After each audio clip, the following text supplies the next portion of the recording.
Hey everybody, how you doing? I'm not sure how many people are going to show for this.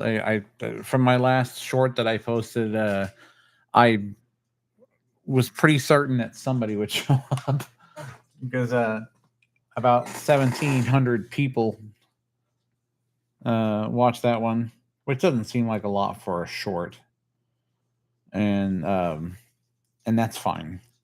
That's totally fine. I'm just kind of getting set up here so I can kind of see how things are going,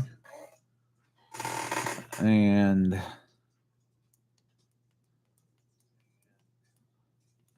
yeah, okay, so I can hear myself, so that's good. All right. Um, Maybe we'll just sit here and wait for people to show up. Oh, there's one. There's one. There's one. That's what I was waiting for. Okay. Anyway, today we are going to do some drone talk, of course, like we usually do, but we're also going to discuss some of the stuff going on with the DJI ban. And there's a lot of fear out there that no one's going to be able to fly their drones anymore. And I don't see that being part of the whole thing yet. I think issuing a new license for new drones now, the FCC is not going to do it. So, it's like eventually I think it's probably going to seep into drones we do have. Like if you don't license them, then you have to turn them in or can't fly them or it's illegal to fly them. And it sounds very reminiscent of something else, doesn't it? You regulate it. You take away a freedom and tell us we can't have it. And I get why they're doing it. They think the CCCP is spying on us. Like the logic behind it is insane. It really is. You're killing an entire market because you're worried about the CCCP seeing something or sending information from the drone. Where do you think the freaking phones come from that you guys, most of the people are watching this on, or will be watching this on, or the one person that's watching this on? They've already collected all your information. One person left a comment and said, "Well, are you looking for someone to blame because Temu and TikTok and all this other stuff does the same thing?" It's like I don't use either of those platforms, and I mean, but they have the information. If you think for a moment that China doesn't already have your information, you're wrong. They just haven't used it yet. Okay, they haven't had a reason to. And then of course it's like, well, why would you let? And this was the thing right here because everyone, we all remember the balloon, right? And everyone says, oh, it's just a weather balloon. It's just this. It's just that. It didn't have a camera on it. And I'm like, hey, you don't get it. They let it go completely across through Canada, down through the United States, all the way across to and completely out in waters. I mean, just before they shot it down, and I'm thinking to myself,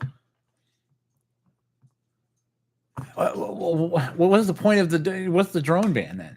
If we're just going to let balloons fly all the way over and go, oh, it's just a weather balloon. Yeah, BS. No, what it is, and it wasn't a downward facing camera taking pictures of places and infant military structures and infrastructure. Because see, they already know all that. They already know most of it. And the U.S. knows this. And there was no camera on that balloon. The reason why they used a balloon is because you can't get a high enough resolution underground scan from a satellite. Just isn't there. And I know everyone's thinking, oh, these hardened facilities wouldn't be able to be seen anyway, because I'm sure they have countermeasures for things like that, like ground penetrating radar and stuff like that. So if you see any kind of structure that's masking itself underground, guess what? It means there's something there. Unless they figured out how to stealth the density differences between materials, but which is something they should probably look into. But it just made me mad because, I mean, the drone that I built, the power distribution board required for that is a fairly high-end one. It has a cap of 500 amps, and this is built by APD, Advanced Power Drives, which recently changed their name and then stopped dealing with hobbyists altogether. So I emailed him. I talked to one of the representatives there. Why are you making this change? And he told me it's like, he said, well, the way he put it was that his commercial clientele and with the size of their team became more profitable than the hobbyist section, but they still sell the same power distribution board that I bought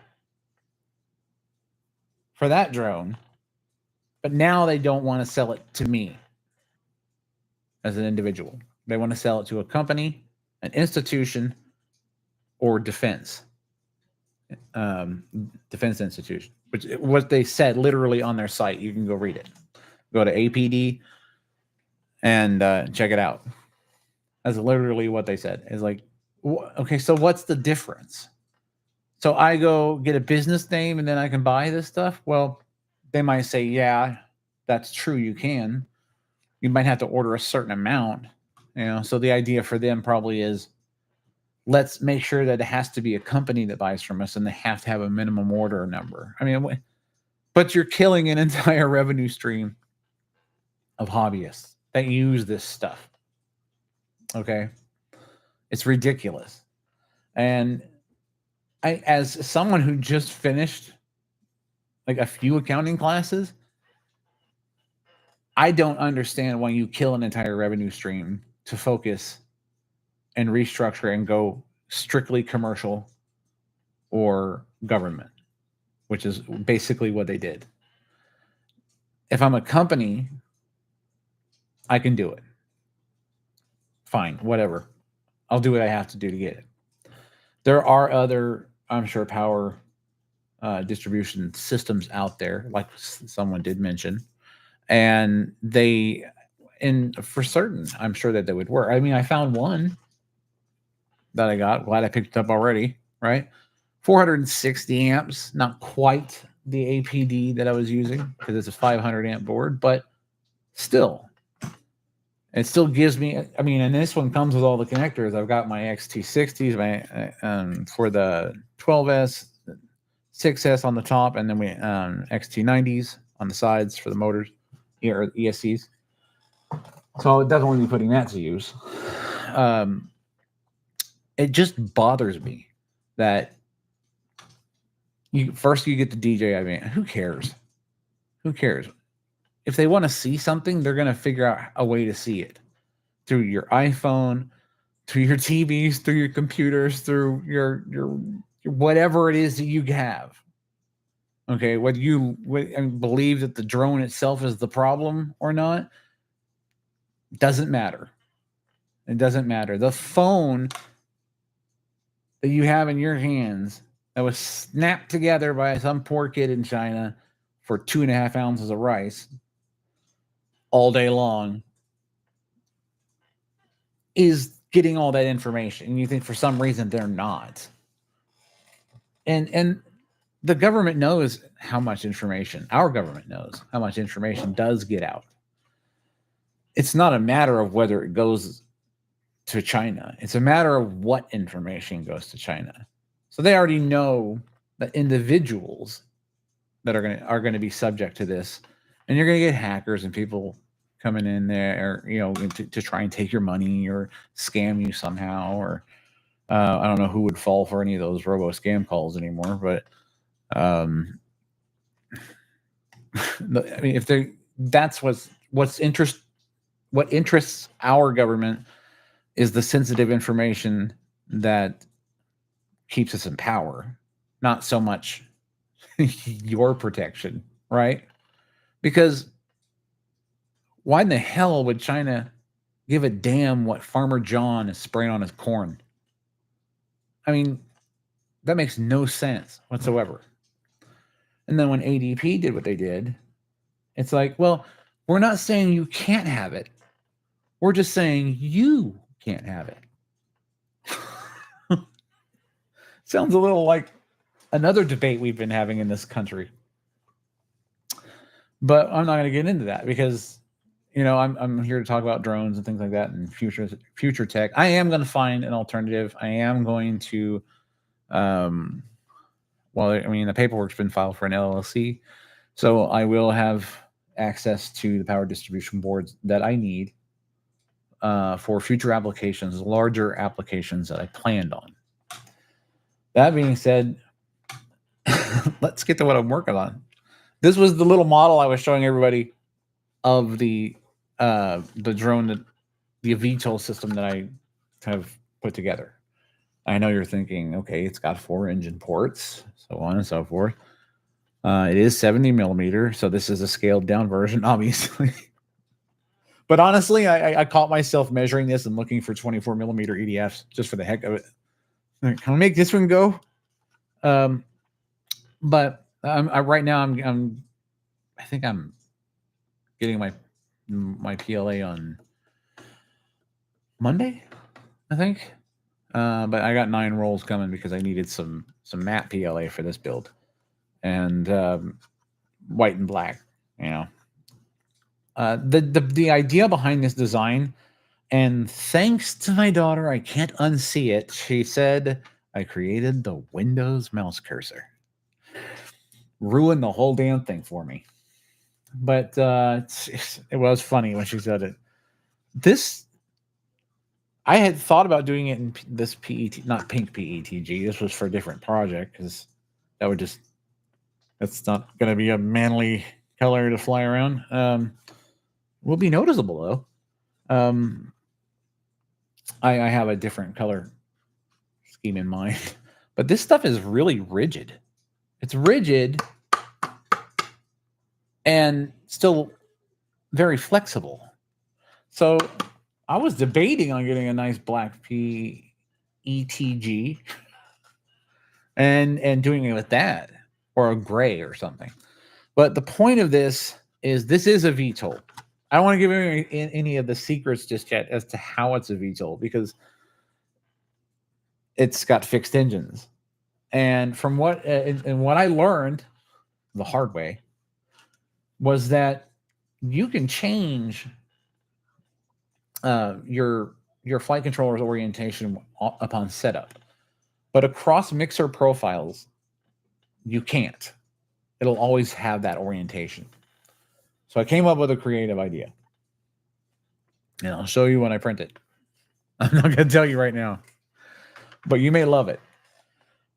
Because the idea is that even fixed wing, it takes off like a drone, and it is using a fairly aggressive airfoil design, and it is swept like it's supposed to be. It's the bottom. Hold on. So you can kind of see how it is swept up like it's supposed to be.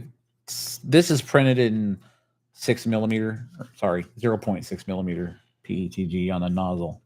The nozzle's 0.6, not the PETG. But so it kind of didn't do as well on the thinner parts where when I scaled it down just to get one full model out of it, there's some geometry that didn't translate because of the size of the extrusion that I'm using, being 0.6. But it made a really big difference in the rigidity of a model. And especially when it comes to doing one wall printing, 0.6 gives you a stronger bond, a lot stronger bond. And those layers stick together more. They can flex more, even with a brittle. I showed you on a video before, I believe. Even on a brittle piece like PLA carbon fiber, which they said is notorious for being brittle, it still was able to flex when I pushed it in and the layers didn't separate. So the 0.6 is the answer for the one wall single loop exterior for your craft, especially if you're building one and then putting it out there. And of course, this is done on the Bamboo Lab X1 carbon. So I wanted to put that out there just so you know. I mean, you could probably do this on any printer, I may pop a 0.6 in the Ender 3 and see what it does. But changing out the nozzles on the Bamboo Lab is fairly easy. I mean, you can't get much easier. It's just 2 screws and 3 plugs. That's it. Actually, it's just 2 of the plugs. The third one's for the extruder. But I was impressed with the strength of this, given that it has almost no infill whatsoever. And I think at the larger scale that it's going to be, you just got to remember these. I dropped my mouse cursor. Because these are scaled down, you got to remember these are the same 70 millimeter EDFs that I've been using. So these are going to be what's going in here. Not this one though. That might not work. But yeah, that's what we're using. So, and I've stuck with these because they're fairly inexpensive. I can buy them. It does take forever to get here. Again, another thing we need to kind of get. We do have some stateside solutions, but they're super expensive, and that doesn't make much sense to me because you would think importing something would cost more than just making it yourself there in the state or the country you live in. Just a thought, maybe. It's just the fact that they're digging into it. It's going to be this part for drones, that part for drones next, this part for drone next. This is a security risk. That's a security risk. This is a danger to people in the air. I mean, come on, you've already put a ceiling on it. I don't go above 400 feet with my Mavic because I know it's against the rules. So I follow the rules. Even with these, I keep them, the drones I've been building, I keep them very close, even though they don't have a governor for the altitude. I keep them close because I don't want to lose them. And my heart rate and blood pressure already go up when I take off anyway with an experimental aircraft. So drilling kicks in, and you're like, I'm going to crash, I'm going to crash, I'm going to crash, I'm going to crash, I'm going to crash. So, and that's exactly what's going to happen with this one, because basically it's going to, I'm not going to tell you how. So not yet.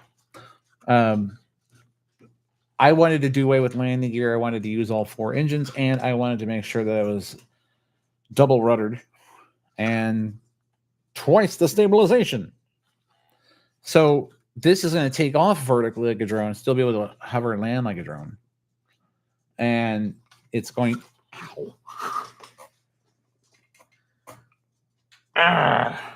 Nothing like a small electrical shock to wake you up. I don't know what that was. What do you want, Husky? I got a dog. Anyway, where was I? Again, where was I? Oh, the idea behind this is that it takes off vertically and that it transitions into forward flight by a means which I will disclose at a later date.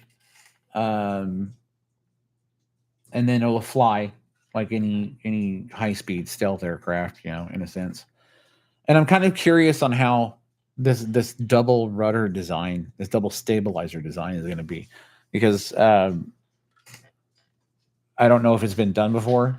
I made the airfoil on this one wider because I wanted to kind of cut around the wind that was coming across the top and force it more into the engines.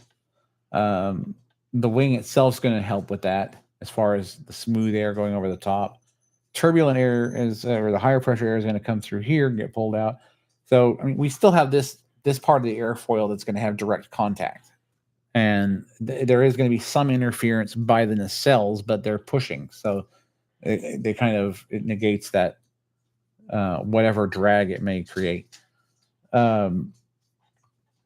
Still working on a 6,000 milliamp, 22.2 volt, 6S battery, 100C discharge rate.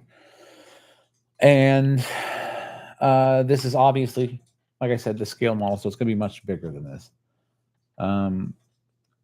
I probably should have measured that. I haven't measured the overall height yet, which is what I'll do next now. But anyway, I mean, realistically, what do you think of this DJI band? You know, does it affect you in a way to where you think this is just a stepping stone towards killing the hobby altogether? I thought, fine, DJI, get rid of TikTok, get rid of this, get rid of that. Yeah, of course, do that. If that's a security concern for you, do it. But the point is, you're letting other things happen that's more of a security concern than my drone. I mean, really. What, now China wants to take over my backyard because I have a 12-foot doughboy pool back there? You know, and it's like, what's the point? That I do shots of old buildings, scenic rivers, things like that. Practice my aerial photography, that kind of thing. I really don't think they're going to care about the river. I don't know. Is it our water that they want? What could China be after? And why in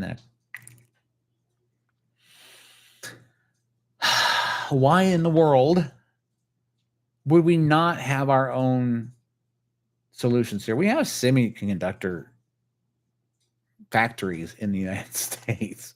Why aren't we making this stuff? Why are we relying on China? Why do I have to wait almost 2 weeks for an EDF motor to get here that's a budget EDF? Because the stuff that they got here, yeah, it's great. You can get it here.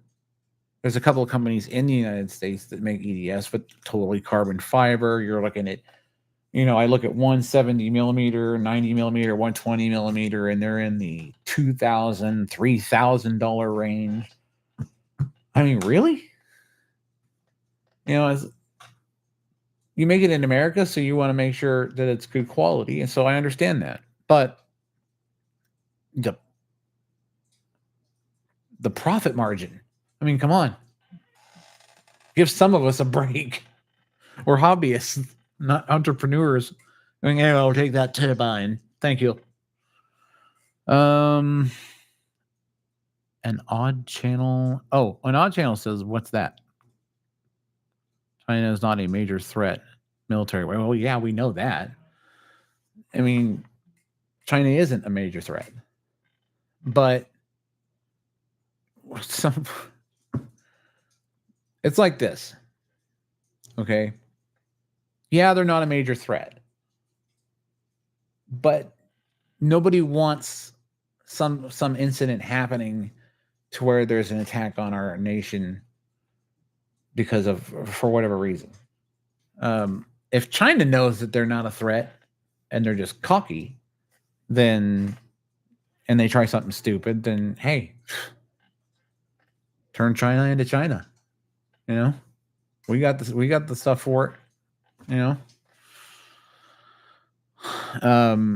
It's just ridiculous that they would dig at a market that, and like I said, I could care less about the DJI part itself, other than the fact that I already own the drone. So it's like, now you got to buy it back.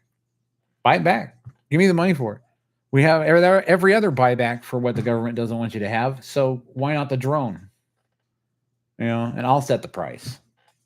There'll be an inconvenience fee, a travel fee, a lodging fee, a transport of drone fee, a packaging fee, an annoyance fee, an inconvenience fee, and a couple other fees. And then you can have my drone. Otherwise, I'm going to fly it everywhere. If you say, oh, you can't fly that because it's now illegal. Well, I owned it before it was illegal. It's the same way with some older rifles. They grandfather them in. And they're like, oh, okay, well, you can totally have that. Because that's not an assault rifle. It's just grandpa's old 308 from World War II. The logic is insane.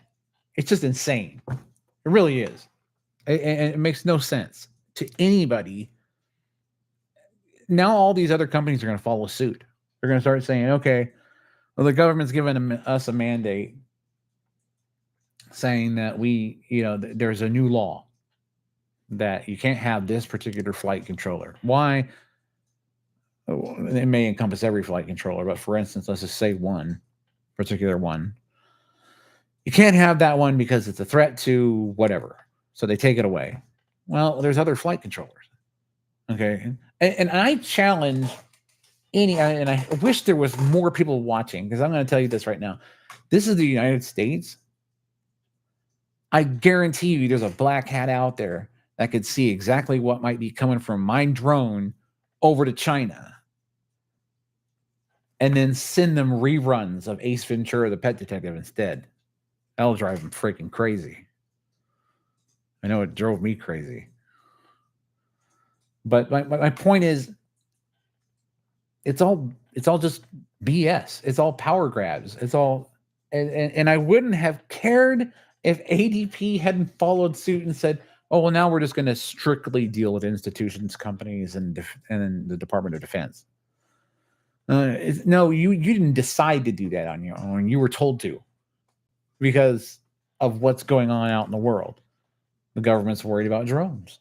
Why? Because of what's going on in Ukraine. Of course they're worried. Because our own commander-in-chief stood right behind the podium and said, if you're going to take on the government, you need an F-15. And then they went, oh, shit, they have drones. It's like, now they're going to come after them. Just like every other freedom. I mean, come on. Haven't we had enough yet? I mean, it's a hobby. It's for fun. We build drones. We have... Yeah, I should make an EDF company. I probably will. I'm going to have to. Because I'm going to have to design, and for some of the larger projects that I'm doing, they're outside the scope of the hobbyist. Actually, for me, it's a hobby anyway. But, I mean, you're going to be able to eventually go to the store on one. So, I mean, it's just a matter of me getting things in order.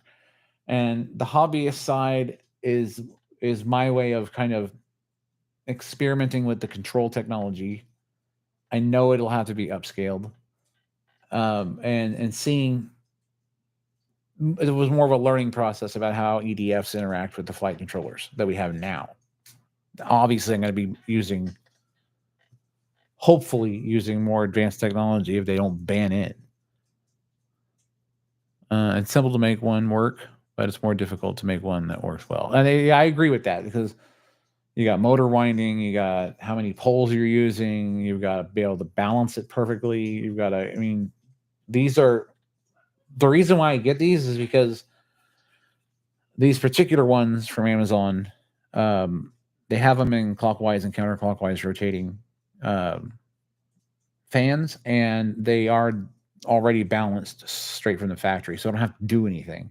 The problem occurs when I mess one up, or something is jammed in there, or I suck up a lot of iron from the dirt around here into the motor magnets, and then you end up ruining the motor. But with the new design, see, the Shrike was really close to the ground, and I had no output tubes to smooth the air out before it went to the exit aperture. What I did with this is these engines are rated outside of a body and outside of any tubes or nozzles at about 5 pounds roughly of thrust at full throttle. I managed to raise that to close to 6 by nozzling it down to 60 millimeters on the exit aperture over a length of 150 millimeters. So that gave me the extra weight or the extra thrust to weight ratio that I was looking for this application. But yeah, I agree that we really do need a stateside solution for the hobbyist market in regard to EDF and high current power distribution, because it's a hobby. It's what we do. What are you worried about? Why is anybody worried about me making an EDF drone and needing a high current board? You don't care if I go buy a Square D panel so I can run the 600 amp line into my house.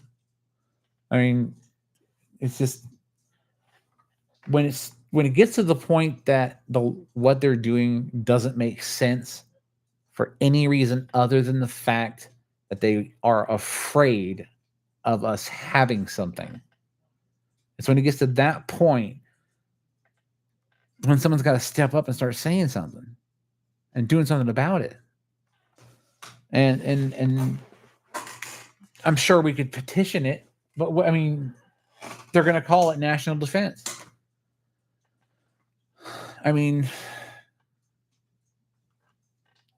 I took strategic intelligence, so I know what they're going to do. It doesn't matter if we petition it or not. It absolutely does not matter. Your voice will carry no weight when it comes to this decision whatsoever. I wish we could petition it. All they have to say is, the threat to our infrastructure, the threat to our military, the threat to our citizens, and then everyone's on board. And it's just ridiculous. And now we've got other companies that are going to start following suit, and they're going to do the same thing.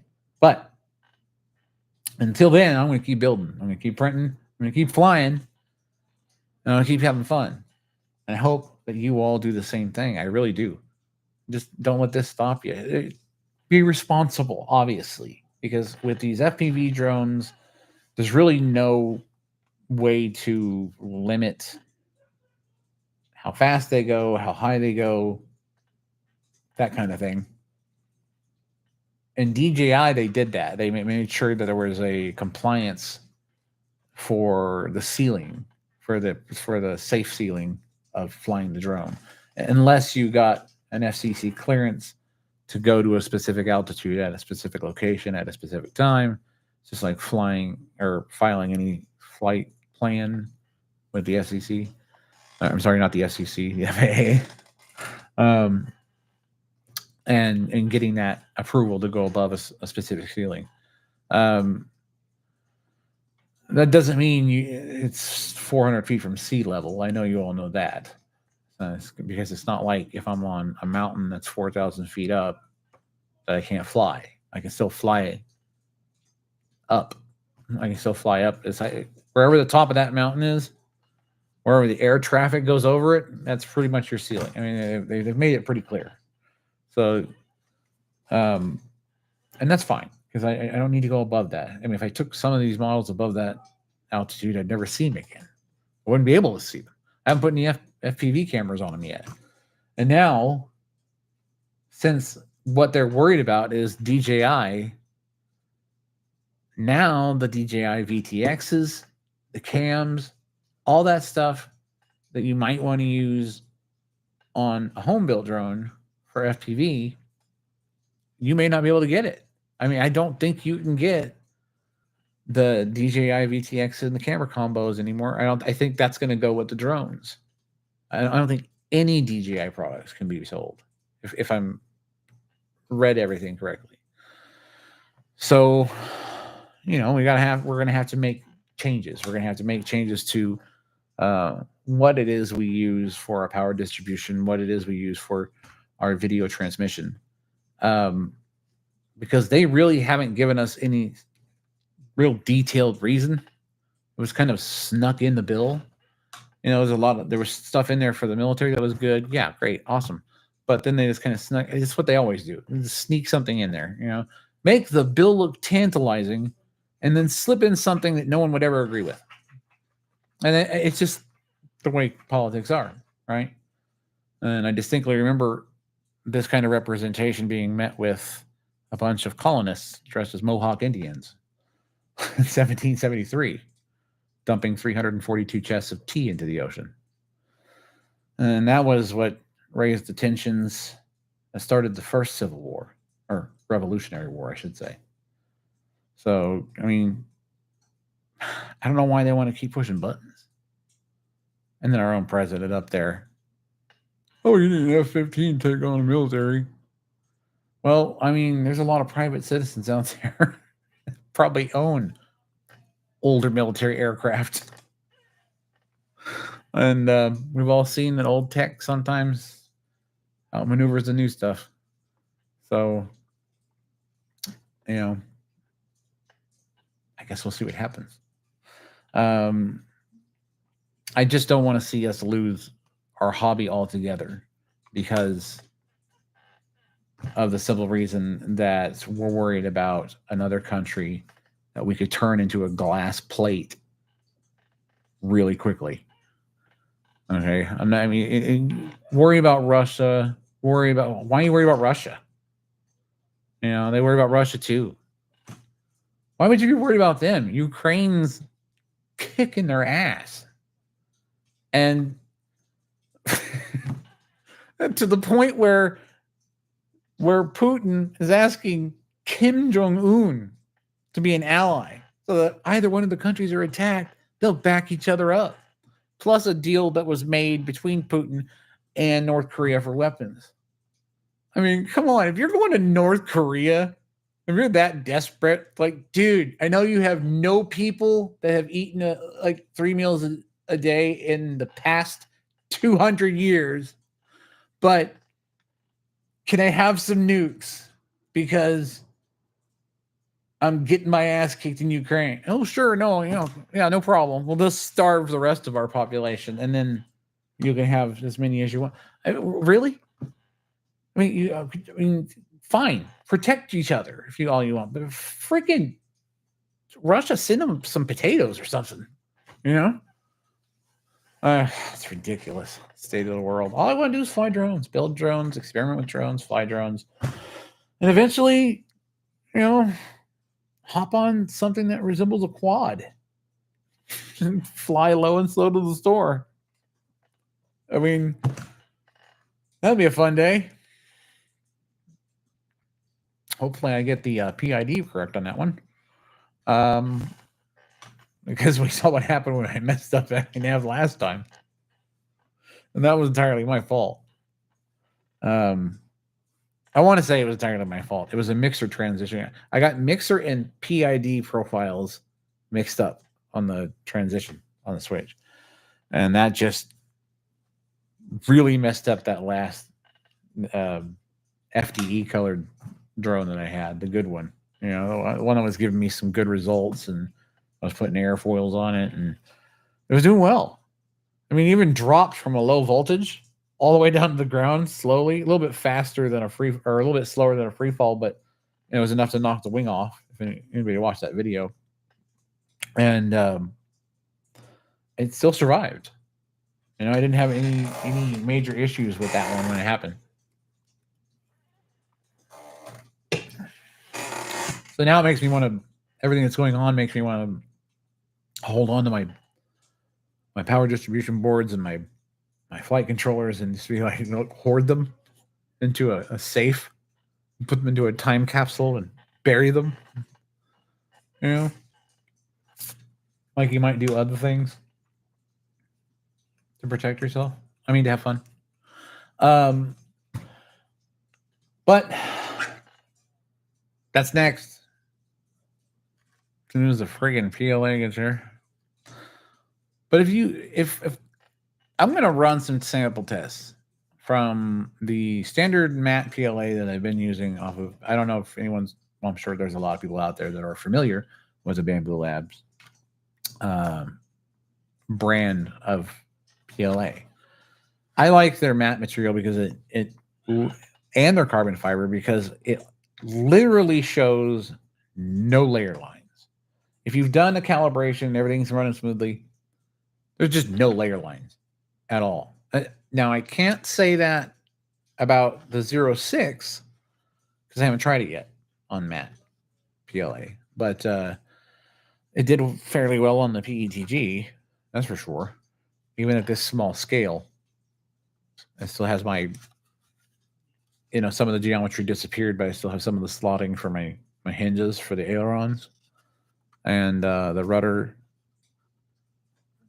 the rudder hinge points are all there. So, yeah, I did pretty well, all in all. except for one of the back nozzles. That's a cool model, though. You know, I was thinking about taking a couple of Estes rocket engines and putting them down in there that fit. It looks like it might hold an EF5 possibly. Put 4 of those in there and just launch that off in the park. Probably should put a parachute or something in it, because if this comes down straight, this better hope there's no one in the way. I'm gonna find a really big empty field to do that. That'll be fun. See what it does. If it flies straight, it flies straight. If it doesn't, I was never there. Oh no, I'll record it for sure. But yeah, I mean, I'm not gonna print even a scale model and not fly it. You right? So yeah, I'm gonna put some Estes rockets in there. Just cross our fingers. Oh, that'd be fun. But ultimately, it'll be these guys right here. And a crazy idea for VTOL flight, which I can't wait to try. So, starting Monday, I will be putting out the time lapses of the prints of this model at its full size, because I can slice it up in Bamboo Studio, which I love. And I've done everything dovetail, because I did try to use the dowel settings, but they tend to snap off, depending on how they're printed. So when you're fitting them, and they don't, this is one thing I didn't understand Bamboo not doing, is setting, and this may be something I can do in Bamboo Studio, I'm not sure, setting the gap between the walls of the dowel and the hole that it sets in place when you're doing a body split and choosing a connector. So I don't know. Honestly, I just didn't look. I'll have to look and find out if there is an area where you can adjust that gap so that the dowels actually work, that they slide together, that they work properly, and you don't have to worry about doing dovetail, because dovetail's fine, except it uses a lot more support material. The other problem I have with dowels is sometimes when I have to split it this way and I have to split it this way, depending on the orientation of the piece, the dowels end up either being on the bottom or on the top or on the side. And then you know what happens if you have a cylindrical object that you're trying to print sideways. It doesn't come out cylindrical unless you're using a full contact support material, which Bamboo Labs does have. They have PLA support, but you are not getting all of it off that model. So be prepared to sand. But it will give you that perfect roundness, even if you like print a tube, perpendicular, horizontal to the plate, perpendicular, or obtuse. Depending on how you print it, if you print the tube flat across the y-axis, that if you're running support in the AMS, the support material from Bamboo Labs in the AMS, there will be no gap. Typically on most supports, there's a gap. So in that instance, you want to use normal, not tree, because it'll make the cleanup much easier. But you are going to have to sand it. So if that's what you're looking for, that's great. I think it would be interesting to see if you could do support on the top and the bottom. And then once you sanded it with that support material, it would be a utterly smooth surface. And because that support material would fill in those gaps between the layer junctions on the tube. So it's something to look into, something to try out. Other people are saying buy carbon fiber tubes. I have some. I am going to use them. I'm using a couple in this. So yeah, I wanted to just print it and run it. And if I'm flying and I lose a wing, or if it pops off, or if it breaks because of the stress, I'll just pop in drone mode. Hopefully if I'm quick enough and it can recover. Other than that, I may run I have the channel here for the wiring for the servos for the ailerons, but I still can go in and run a carbon fiber spar down pretty far towards the end, even if I had like a really thin one that ran all the way down, just to make sure that this can flex and not break off. That would be helpful. So I may incorporate that in after the maiden and see if it's something that I need to do. This open part here is going to be covered. It's going to have a windowed cover. So's the bottom. The receiver needs to be out here. I want the antennas out on the side. I'd prefer them to be on the bottom. So I may put them on the bottom and have the receiver come out the bottom and mount here. It will mount on the inside with the antennas I want out here, because basically the trajectory is going to be a straight shot up, and then it's going to rotate forward, but it's going to do it as on an arc.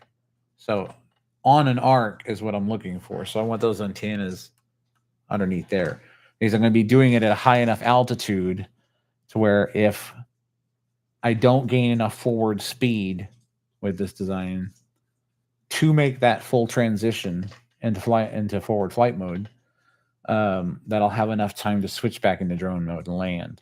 I've already checked thrust to weight ratio on this. I measured every single piece as far as weighing it in grams, and that is minus support material. That's the one thing I like about Bamboo Labs. That's that Bamboo Studio slicer. It gives you the filament being used in total, but it also gives you the amount in grams of filament being used in just the model minus the supports. So you can get a more accurate weight of the body, which is very helpful when you're determining a thrust to weight ratio and changing the design to compensate.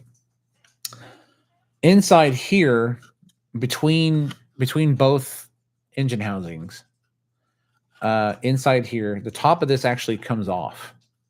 I printed this as a whole piece, but the top of this actually comes off and is held by a carbon fiber spar here, and some magnets. And then there are ports for the ESCs down inside the model on each side. So there'll be two ESCs, and then there's holes on the inside in here. I don't think I can show you. Oh, you can kind of see them. Yeah. That's for the wires from the motor. Then that will go to the ESC, which will go from there up this way inside, and then of course do the power distribution board, which is down here. And the power distribution board is sitting on top of a bay door that goes on the bottom of the fuselage bow section, and then they just kind of snap together. And there's enough room. There'll be enough wiring for the controller, for the wire controllers, and then the ESCs. Sorry, the engine signal wires to go from the power distribution board to the flight controller.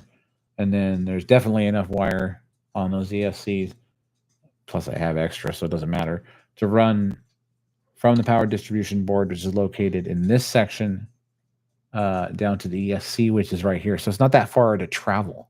So that was really the whole idea, because this entire section, I don't know if you can kind of tell, but these parts where it's kind of blocked off is all hollow. And then down here, it's the same thing. And then you would never know it, but in the center here, there is a chamber that holds, at the actual scale model, it holds the 6,000 milliamp 22.2 volt battery. So basically the same power system as the Frike, but a difference in approach to VTOL. So basically a flying wing that doesn't need wheels and can take off vertically. So that's what I'm going for. Again, Mondays when the PLA gets here, I will set up. I do have a playlist for this. This is the Javelin, for obvious reasons. Not thanks to my daughter, though. Now I got to call it the Windows cursor. But She saw it and goes, "You mean a Windows cursor?" I love her, but it just when you work so hard on something and then all of a sudden it looks like a Windows cursor to somebody. It just takes the wind out of your sails for a minute. But I don't know. Do you think it looks like the Windows cursor? Do I need to start a poll? See if it does.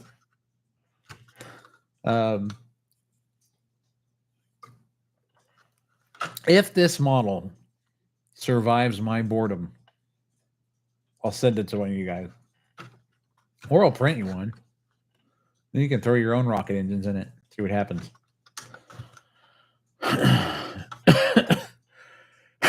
Excuse me. Because I think that would be funny. So yeah, we're definitely going to do that. That's a good way to test aerodynamics, right? At least vertically. If all the engines ignite at the same time, which is usually a problem.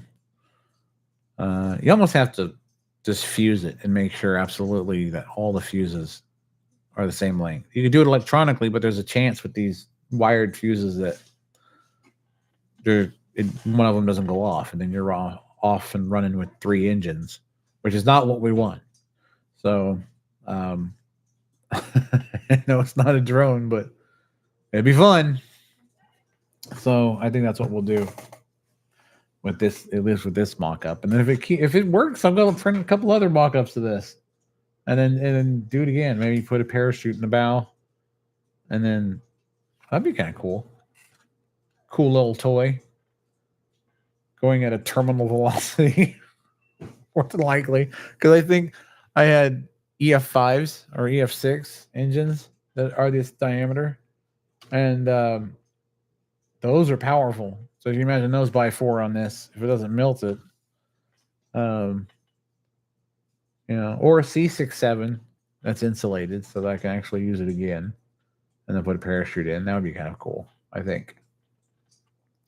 But that being said, that's the problem. That's the problem. That's the project. So, I would say Monday afternoon, Pacific Standard Time. I would expect to see, well, depending on how long it takes, at least by that night, I'll have first time lapse up of the actual print of what's probably going to be either a wing section or a mid section. I think we'll start with the wing section that I had split, then get it put together and show you how it went together with the dovetail split body that's inside Bamboo Studio. And then we will continue printing from there. I'm going to print my own hinges for the ailerons and the rudders. I have the servos already. I have the servo boxes, and I also have the servo cutouts for the boxes and the servos. So it's going to give me some wiggle room as far as, I have a box for the servo that I print, and then I have an area inside the model where that box sits, so it can be removed easily for maintenance or alignment of, the control arms. And if I still have them, I'm going to use the, just the standard plastic aileron horns, and then the rods with the Allen key lock.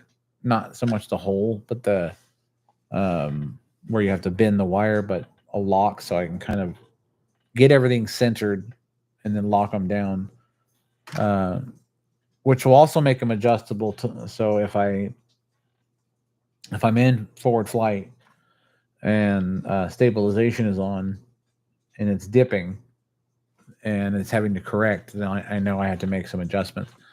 I'm still going to be using the Commando, the Commando 8 V2 ELRS 2.4 and the Radio Master EVP V3 transmitter. RX receiver, ELRS 2.4 gigahertz, because they've been pretty good. They've been really good.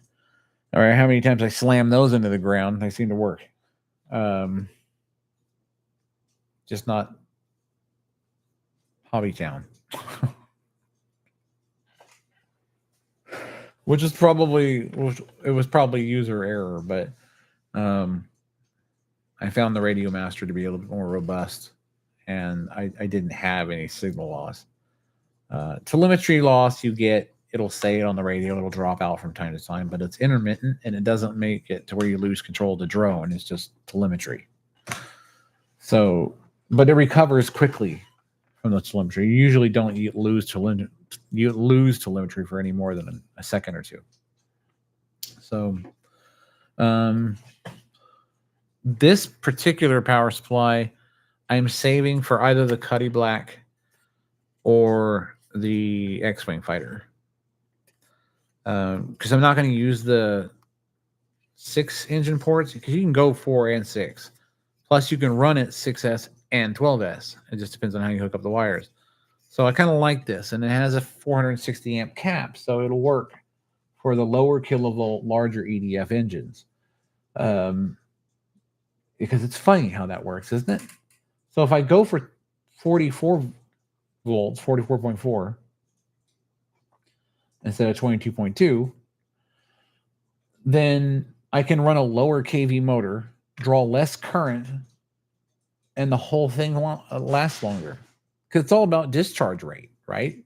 So if I'm running this on 12S, then I'm running at 44 volts, which means I can use something like a 600 kilovolt motor with a larger fan, like a 120 millimeter, and use less power.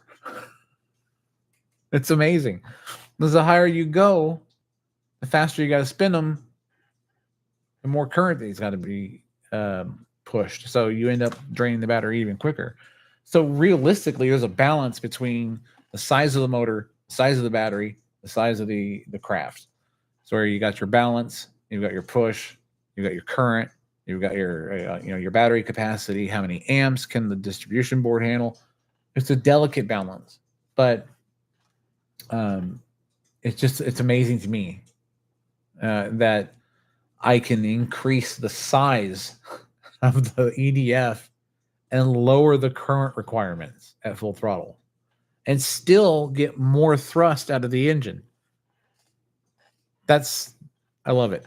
So the bigger I go, the easier it gets to lower the currents being the amps being used. It's beautiful.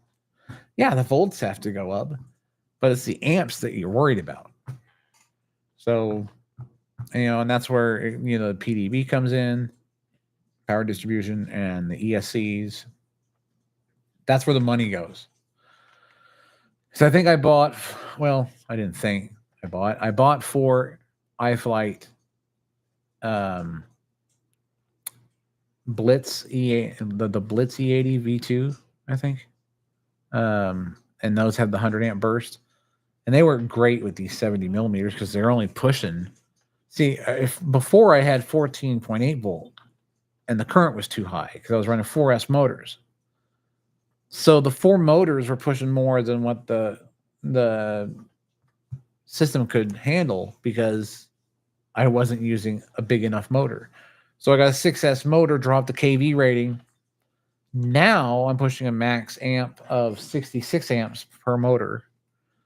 And I have a board that can handle 500. So 66 times 4, 200, or what? Don't make me do math right now. I've had enough math. Okay. Enough math. Algebra especially. Screw you, Newton. Anyway, the point is it's around 230 something volts, roughly. I know somebody's out there with a calculator. 66 times 4. And that's my total amp at full throttle that I'm pulling out of this system. And that's out of one 6,000 milliamp 22.2 volt battery at a 100 C discharge rate. And it doesn't get that warm. My biggest concern before was heat, because I used a Speedy Bee F405, which was the regular drone version, not the wing. And its ESC couldn't handle 464 millimeters EDFs. That's when I first started learning about the amperage and things like that from EDFs. And so what would happen is that 1000 UF capacitor on the back would just melt legs. The legs just melt right off. And I thought, well, can I add more caps to it? Do I add a cap per motor? I mean, what cap do I put on there? So I can run 4 64 millimeter EDFs? Because I have so many EDF motors laying around. I need to take apart and clean most of them so I can get them back to working condition for single engine aircraft, things like that. Because unless they're brand new and perfectly balanced and there's nothing wrong with them, the RPM differentials after sucking any dirt, grass, or crashing are too much to keep the system from yawing. Because the one thing I noticed with EDFs is that they tend to yaw a lot on drones. So that's one of the things that you have to look out for. So you want an engine that's high quality as far as EDFs. These are the ones I'm getting from Amazon are by no means the highest quality. JP Hobby has some really good ones, but they're super expensive and they're aluminum bodied, which to me is kind of pointless. I think the fan should be aluminum body or aluminum CNC out of aluminum, and maybe the cone in the front, and maybe the deflection cone in the rear. But I honestly don't think that the actual body of the fan housing needs to be aluminum. You want it to be aluminum, fine, but don't charge me $800 for two 120 millimeter motors.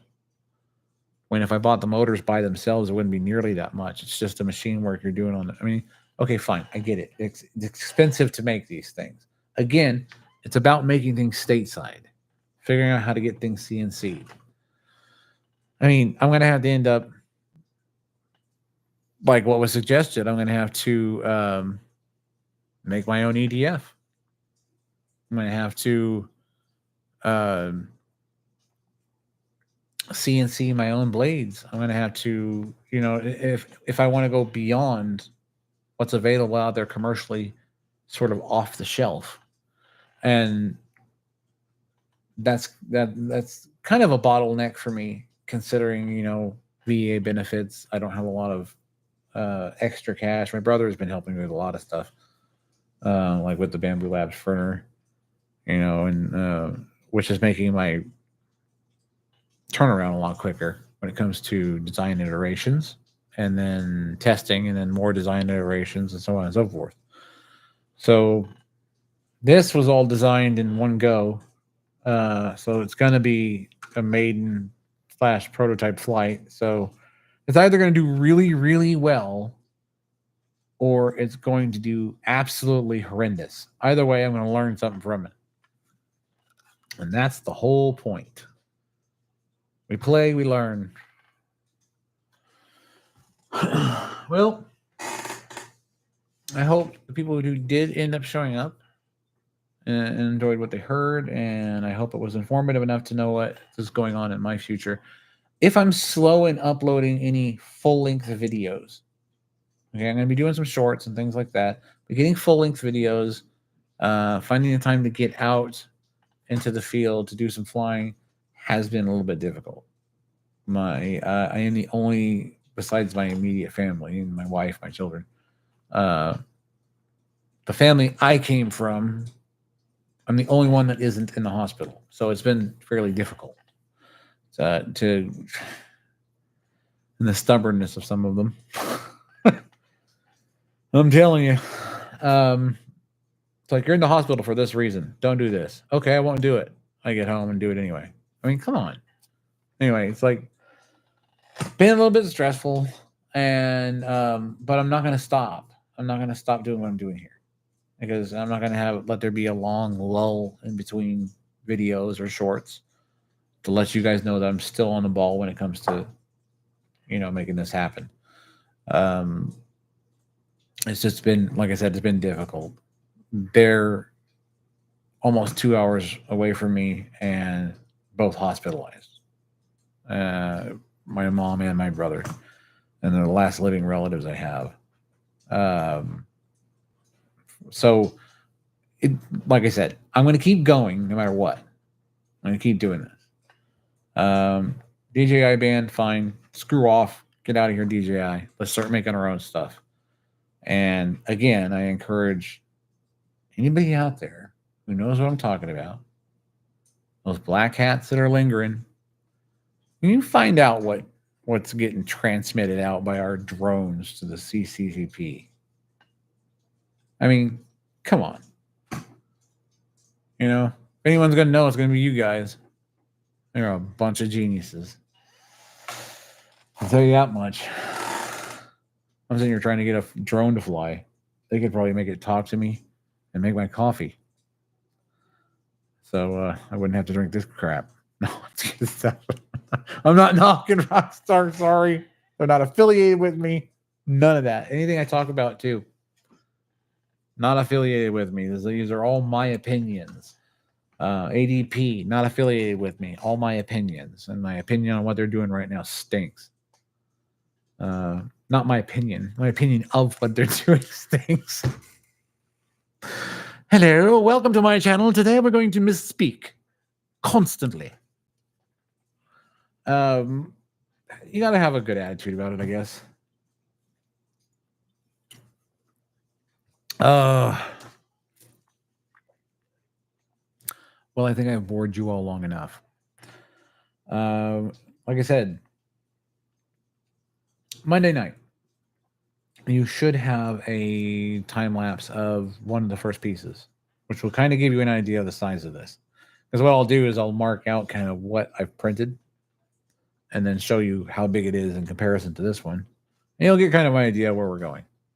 But you could probably get kind of an idea where you're going if you know that this holds a 70 millimeter EDF. And so does this. And so does that. And so does that. So, and in the middle, it's a big 6,000 milliamp battery.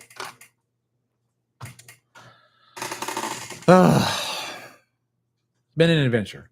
The strike taught me a lot.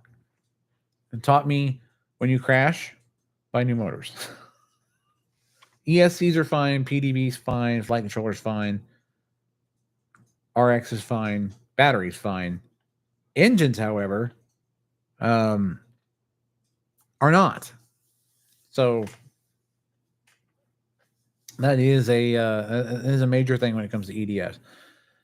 If they are not all working perfectly and there is a deviation in the spectrum, I use a spectrum analyzer to check each motor. So when I arm the motors and they come on, I will use the spectrum analyzer on each one. I'll go through iNav sometimes so that not all four motors are spinning, and I will arm it and I will keep going up with the voltage until the motor turns on. As soon as the motor turns on, I will take a spectrum analysis of what the sound, the kilohertz in sound that it's making. That's what I'm referring to when I say spectrum analysis. A lot of you probably already know that. And then what I'll do is I'll shut that engine down and go to the voltage that turns on the next motor and check its spectrum. And then I'll do that for all the motors to make sure that they're in a specific percentage on the sound spectrum. If they are, I know that the RPMs are very close. And I don't have an RPM gun, okay, and I don't know how effective they would be with an EDF. They may work fine. I just haven't bought one. I can't afford to buy one right now. I'll get one eventually. But until then, a spectrum analysis is close. It gives you a good percentage. It gives you a good idea of where the RPMs are. So, whatever your idle RPM is, which you won't know without an RPM meter,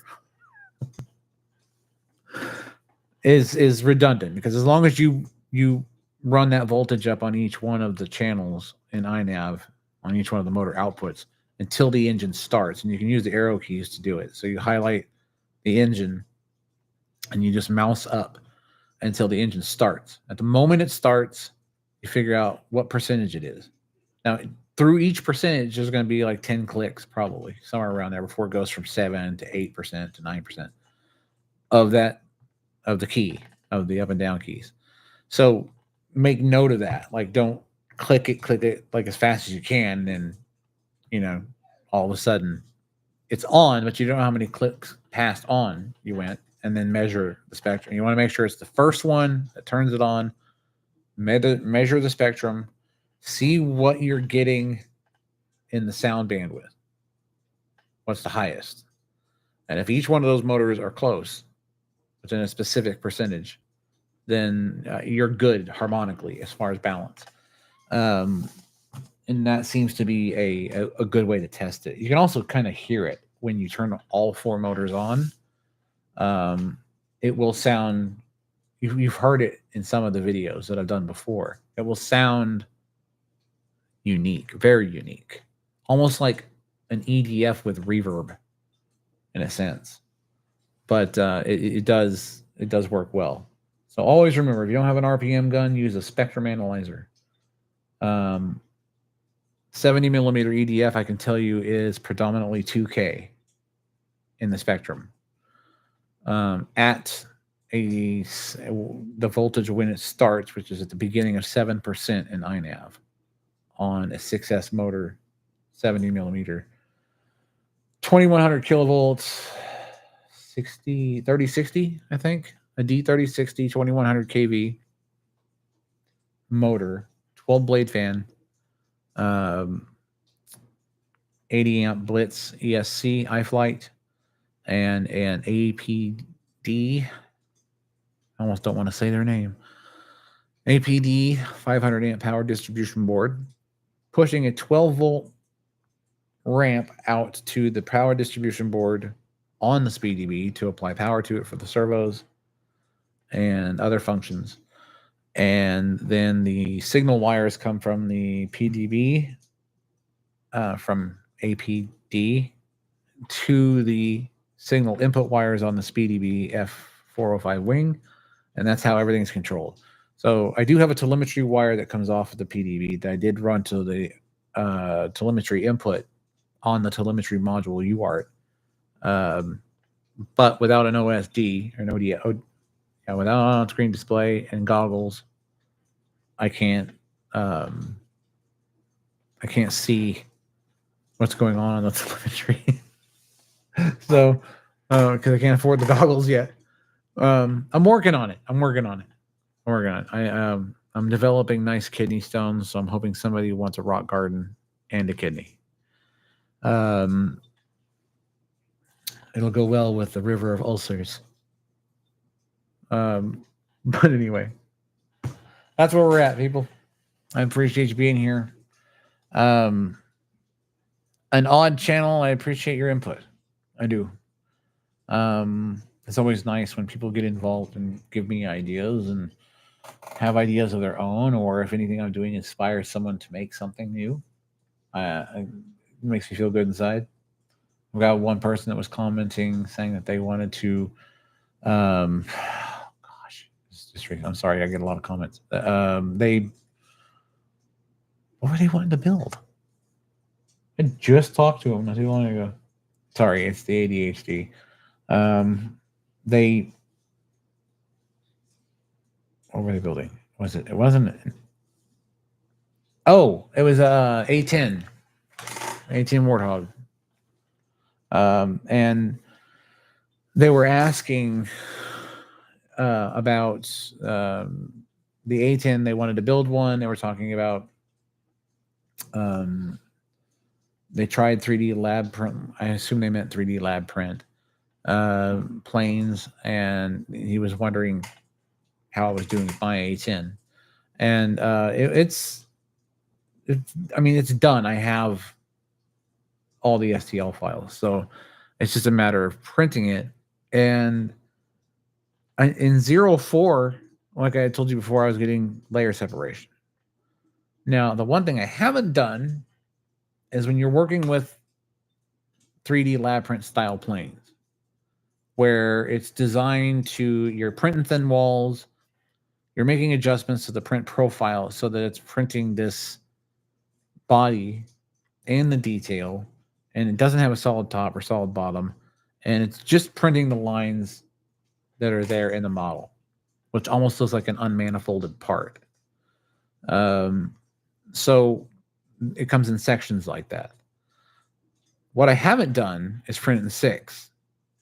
And I think 6, it would add a little bit of weight, but I mean, if you're running twin 70s, which is what it was designed for, it's going to fly with, even if you're using standard matte PLA and a 0.6 millimeter nozzle, you're going to get some strength out of that. Because they have an option on the inside of some of these prints where you have an option for a spar, but you don't have to put in a spar. Now, carbon fiber spar is probably not going to weigh a lot, but it's still added weight. So if you're printing at 0.6, you may not need the carbon fiber spar. And if you're only pushing 70 on the millimeters, which that particular A10 is designed for, is a dual 70, then, you know, it should be good. But when I did a few test prints where I did a whole body, I did it from the nose to the tail, and I tried different materials all the way down because I had just kind of got the Bamboo Labs and the X1 Carbon. So I was kind of going through metal. I was going through silver. I was going through black PETG. I'm sorry, black PLA CF carbon fiber. I was going through reds. I was going through standard PLA, and the strongest I got was out of the strongest and lightest I got was out of either, it was a toss up between matte PLA and PLA carbon fiber. And I think the PLA carbon fiber at 6 is going to be a game changer. I think it's going to be perfect. Now, how it's going to translate a 3D lab print slice is going to be an interesting experimentation. But I think it'll do fine. I think it'll do just fine because it's still going to print those same lines. You're just doing it at 0.6. And while it may add a little bit of weight, it's also going to add that rigidity. And it's going to add that flexibility in the skin where you're not having to rely so much on the internal construction for rigidity or any additional parts. So that being said, the A10 will be next. I do have a lot of projects on my plate. That's what I tend to do because I will work on something until I can't work on it anymore, until until a part comes in, and then I'll work on something else. I am refitting the garage. So I'm going to have two. I've got a 6x4 work table out there, but I'm going to split it down the middle. I'm going to put one on one wall, one on the other, because I also have another plane out there that is it was an older balsa wood plane. And it was in an old storage unit. And I thought, I'm going to do what I did last time when I found an old balsa wood plane. Take the old wrap off, get the shrink wrap for it, change out some servos. I'm curious on if I can, well, I'm not curious about it. I know I can use a SpeeDB in it. It was an old gas plane, but I can convert it to electric pretty easy. And then because it has a pretty decent wingspan, it's about 6 feet. It's almost as tall as I am. So I'm 6'4". And so I think if I put a SpeeDB in there and I run nav waypoints and just see how long it flies, and then when it gets to that low voltage point, it'll come to a circle around the home position. So that'll be fun to kind of integrate that into not a foam body, but a balsa wood body with a heat shrink wrap. I mean, that's going to be really cool.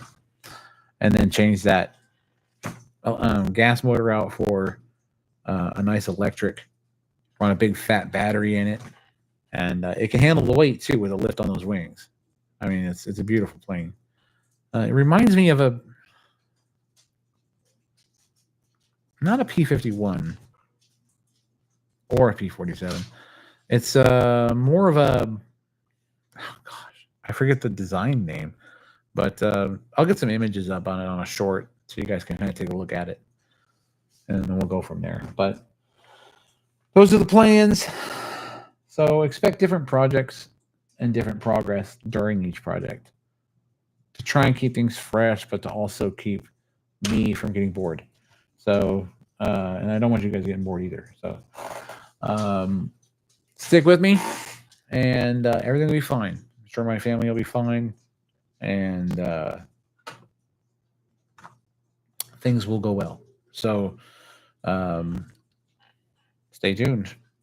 Thank you all for being here. I appreciate it so much. And please subscribe, share the channel. If you like what you see, tell others.